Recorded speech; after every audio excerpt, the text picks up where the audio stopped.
Welcome friends. आज मैं आपसे बात करने वाला हूँ मेडिकल फील्ड की कुछ बेसिक जानकारी के बारे में, जिसकी जानकारी हर एक पर्सन को होना बहुत ज़रूरी है। बिकॉज़ आप अपने बॉडी के मेडिकल टर्म्स की कुछ बेसिक जानकारी रखकर अपने बॉडी को फिट एंड मेंटेन रख सकते हैं। तो चलिए जानते हैं कुछ बेसिक जानकारी। मैं अमन कौशल और आपका अपने चैनल कौशल फार्मेसी पर स्वागत है। सबसे पहले आपका आता है ब्लड प्रेशर यानी रक्तचाप। क्या होता है रक्तचाप? हमारा हृदय लगातार धड़कता रहता है और रक्त को एक खास दबाव से पूरे बॉडी में सर्कुलेट करता है और इसी दबाव को रक्तदाब या रक्तचाप कहते हैं यानी ब्लड प्रेशर। और इसी के कारण हमारे बॉडी में ऑक्सीजन और अन्य पोषक पदार्थ पहुंचाए जाते हैं। और ब्लड प्रेशर दो प्रकार के होते हैं, सिस्टोलिक और डायस्टोलिक। सिस्टोलिक और डायस्टोलिक क्या होते हैं इसको समझते हैं। दिल जब सिकुड़ता है और सिकुड़ने के बाद ब्लड को बाहर की तरफ पूरे ताकत से जब भेजता है, मतलब पूरे फोर्स के साथ ब्लड को बाहर की तरफ भेजता है, उस प्रक्रिया को सिस्टोलिक कहते हैं। और जब ब्लड वापस लौट कर आता है तो उसको डायस्टोलिक बोलते हैं। सिस्टोलिक हमेशा ऊपर होता है, डायस्टोलिक नीचे होता है। सिस्टोलिक ज़्यादा होता है, डायस्टोलिक कम होता है। और सिस्टोलिक और डायस्टोलिक के अनुपात को बीपी कहते हैं यानी ब्लड प्रेशर। और हम जानेंगे कि हमारा नॉर्मल ब्लड प्रेशर कितना होता है और हमारा ब्लड प्रेशर कब बढ़ चुका है। और अगर नॉर्मल पर्सन की बात करें, किसी यंग पर्सन की, तो 120/80 mmHg ब्लड प्रेशर होता है। और अगर न्यूली बॉर्न बेबी की बात करें तो 90/55 mmHg ब्लड प्रेशर होता है। और अगर किसी ओल्ड एज मतलब कि किसी बूढ़े व्यक्ति की बात करें तो 150/90 mmHg ब्लड प्रेशर मापा जाता है। क्योंकि ओल्ड एज पर्सन मतलब 55-60 साल से ऊपर के व्यक्ति में जो ब्लड वेसल्स होते हैं वो सख्त हो जाते हैं, मतलब कि ऑटोमेटिक जो है उनका बीपी बढ़ जाता है। ओल्ड एज होने के कारण इनका जो बीपी है 150/90 mmHg ही नॉर्मल माना जाता है। और हमारा ब्लड प्रेशर कब हाई माना जाता है? जब 140/90 mmHg होता है तो हाई ब्लड प्रेशर माना जाता है। और अगर 150/95 होता है तो उसको वेरी हाई मतलब कि हाइपरटेंशन भी बोलते हैं। और अगर लो बीपी की बात करें तो 100/60 mmHg माना जाता है, इसको बोलते हैं हाइपोटेंशन। अभी तक हमने समझा बीपी के माप को। अब बीपी को मापने वाले यंत्र को क्या बोलते हैं? स्फिग्मोमैनोमीटर। पहले इसी के ज़रिए जो है बीपी की माप की जाती थी। अब जो है डिजिटल मशीन आ गया है, अब इसके साथ ही मापा जाता है। और ज़्यादातर प्रयोग डिजिटल मशीन का ही करते हैं बीपी को मापने में, क्योंकि इजी होता है और काम को जल्दी कर देता है। अब नेक्स्ट हमारा है हार्ट रेट और पल्स रेट, मतलब कि दिल की धड़कन। हमारा दिल 1 मिनट में जितनी बार धड़कता है वो होता है हार्ट रेट, मतलब जितनी बार बीट करेगा हमारा दिल उसको बोलते हैं हार्ट रेट। अब पल्स रेट क्या है? हार्ट रेट और पल्स रेट दोनों सिमिलर ही होता है, मतलब कि अगर हमारा हार्ट जितनी बार धड़केगा मतलब बीट करेगा उतनी पल्स जनरेट होगी। अगर हमारा हार्ट एक बार बीट करता है तो एक पल्स जनरेट होगी।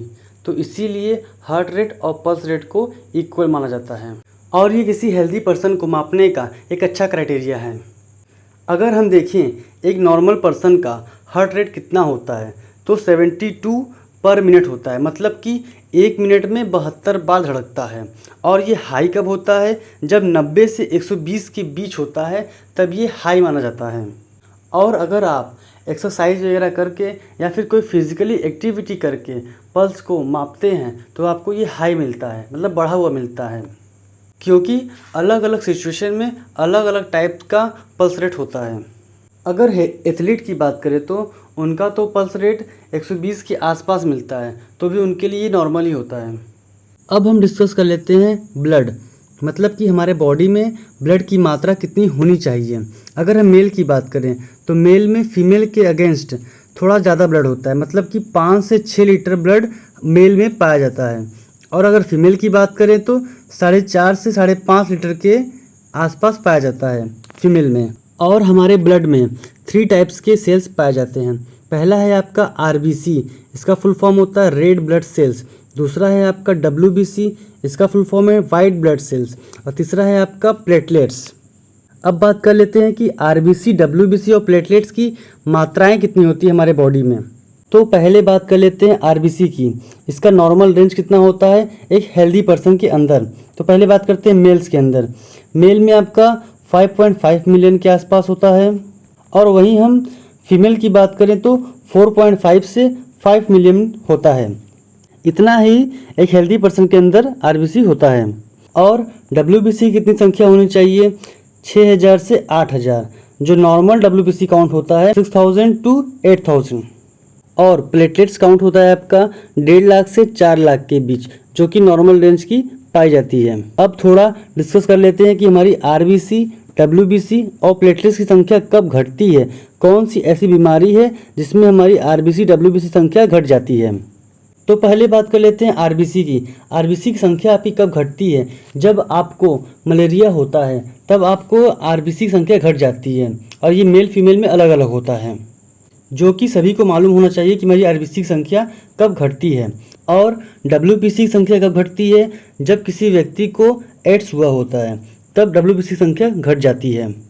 और प्लेटलेट्स की संख्या कब घटती है? जब किसी व्यक्ति को डेंगू हुआ होता है तब प्लेटलेट्स की संख्या घट जाती है। ये ज़्यादातर लोगों को मालूम भी होगा।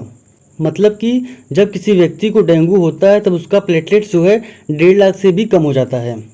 और ये तीनों ब्लड सेल्स के बारे में सभी को मालूम होना चाहिए कि कौन सी बीमारी में हमारे कौन से ब्लड सेल्स घटते हैं, और इसके नॉर्मल रेंज भी सभी को मालूम होना चाहिए। अब नेक्स्ट डिस्कशन कर लेते हैं हीमोग्लोबिन के बारे में। हीमोग्लोबिन क्या होता है, कैसे वर्क करता है। हीमोग्लोबिन हमारे आरबीसी सेल्स में पाया जाने वाला एक प्रकार का प्रोटीन होता है, जिसकी कमी के कारण हमारे शरीर में खून की मात्रा घट जाती है, और खून की कमी से एनीमिया रोग होता है। और हमारे ब्लड का लाल दिखने का कारण भी हीमोग्लोबिन होता है, क्योंकि हमारे ब्लड में हीमोग्लोबिन पाया जाता है, जिसके कारण हमारे ब्लड का रंग लाल दिखता है।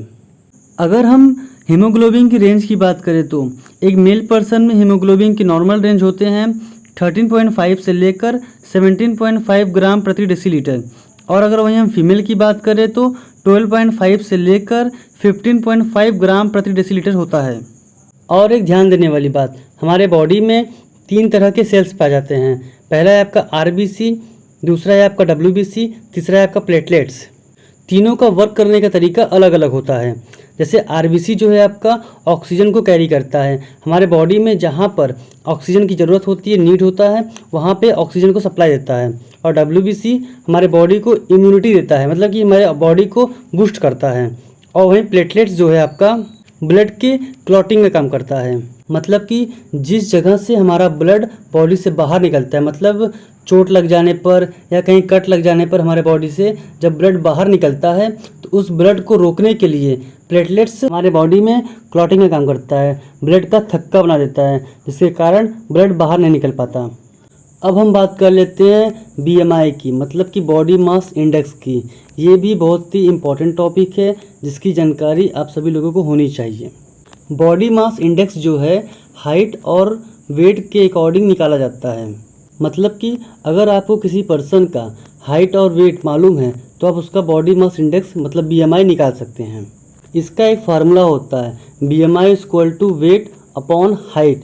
वेट जो होता है किलोग्राम में होता है और हाइट जो होता है आपका मीटर स्क्वायर में। यह भी एक अच्छा क्राइटेरिया है बॉडी की हेल्थ को जानने का, बॉडी फिट है या अनफिट। तो चलिए जानते हैं कुछ रेंज के थ्रू।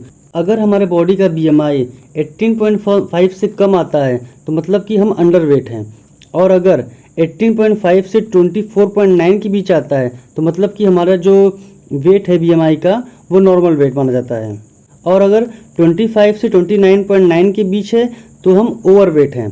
अगर 30 के ऊपर जाता है तो मतलब कि हमारा मोटापा जो फैट है वो बढ़ रहा है, तो हमको अपने फैट को कम करने का ज़रूरत है। अब हम बात कर लेते हैं रेस्पिरेशन रेट की, मतलब कि हम 1 मिनट में कितनी बार सांस लेते हैं। अगर हम नॉर्मल रेंज की बात करें तो एक एडल्ट के अंदर 12 से 16 ब्रीथ पर मिनट, मतलब कि 12 से 16 बार हम लोग 1 मिनट में सांस लेते हैं। और वहीं अगर हम छोटे बच्चों की बात करें, शिशुओं की, तो वो 1 मिनट में 44 बार सांस लेते हैं। उनके अंदर रेस्पिरेशन रेट ज़्यादा होता है। अब बात कर लेते हैं ऑक्सीजन लेवल की। ऑक्सीजन लेवल हमारे बॉडी को एनर्जेटिक रखने के लिए बहुत ही अहम रोल प्ले करता है। आइए जान लेते हैं कि एक हेल्थी पर्सन के अंदर ऑक्सीजन लेवल की वैल्यू कितनी होनी चाहिए। तो अगर 94 है तो आपका ऑक्सीजन लेवल की वैल्यू जो है नॉर्मल है, और अगर 95 से 100 के बीच है तो मतलब कि आपका ऑक्सीजन लेवल की जो वैल्यू है बहुत ही बेस्ट माना जाता है। और अगर 94 आता है ऑक्सीजन लेवल का वैल्यू तो आप एक्सरसाइज वगैरह करके अपना ऑक्सीजन लेवल बढ़ा सकते हैं। अब बात कर लेते हैं ये लो कब होता है। जब आपका ऑक्सीजन लेवल 90 से 93 के बीच आता है तो मतलब कि आपका ऑक्सीजन लेवल कम है। अगर 80 से 89 के बीच आता है ऑक्सीजन लेवल का वैल्यू तो मतलब कि आपका ऑक्सीजन लेवल बहुत ज़्यादा लो है, मतलब आपको डॉक्टर से संपर्क करने की ज़रूरत पड़ सकता है। अब बात कर लेते हैं ब्लड शुगर के बारे में, मतलब कि डायबिटीज़ के क्या रेंज होते हैं। तो खाना खाने से पहले की रेंज देख लेते हैं, मतलब फास्टिंग की, जो 70 से 100 के बीच होना चाहिए। और अगर पीपी की देखिए, मतलब पोस्ट प्रैंडियल की, जो खाना खाने के बाद का रेशियो होता है वो 70 से 140 के बीच होना चाहिए। और अगर प्री डायबिटिक की बात करें तो प्री डायबिटिक का जो रेंज आता है 100 से 125 के बीच होना चाहिए। और अगर डायबिटिक की, मतलब कि जिसको शुगर हो चुका है, उसका रेंज आता है 125। ये हैं आपके सारे डायबिटिक के रेशियो, मतलब कि आपने फास्टिंग का क्या रेंज है, आपके पोस्ट प्रैंडियल का क्या रेंज है, आप प्री डायबिटिक कब होते हैं और आप डायबिटिक कब होते हैं। अब सबसे लास्ट टॉपिक आपका आता है बॉडी टेम्परेचर, मतलब कि हमारे बॉडी में कब फीवर होता है, इसके क्या क्या रेंज हैं, आइए इसको समझ लेते हैं। अगर नॉर्मल की हम बात करें तो 97.5 से 98.6 डिग्री फ़ारेनहाइट अगर होता है तो हमारा नॉर्मल फीवर माना जाता है। अगर सेल्सियस में देखें तो 37 डिग्री सेल्सियस होता है। और लो फीवर कब होता है, जब 99 डिग्री से, और अगर 99 डिग्री फ़ारेनहाइट है तो मतलब आपको फीवर लो है, मतलब कम फीवर है आपको। और अगर 100 से 102 डिग्री फ़ारेनहाइट के बीच आता है तो मतलब आपको हाई फीवर है, आपको डॉक्टर को दिखाने की ज़रूरत पड़ सकता है और मेडिसिन लेने की ज़रूरत पड़ सकता है। अभी तक मैंने जितने भी टॉपिक्स के बारे में आपको बताया, ये सारे टॉपिक्स बहुत इंपॉर्टेंट हैं, इसको अच्छे समझ लीजिएगा। अगर आपको इस वीडियो से कुछ नॉलेज मिला हो तो प्लीज़ इस वीडियो को ज़्यादा से ज़्यादा शेयर कीजिए और लाइक कीजिए एंड चैनल को सब्सक्राइब कर लीजिए। लेकिन हर एक नॉर्मल पर्सन के पास ये वीडियो जानी चाहिए। आप सभी का दिल से धन्यवाद।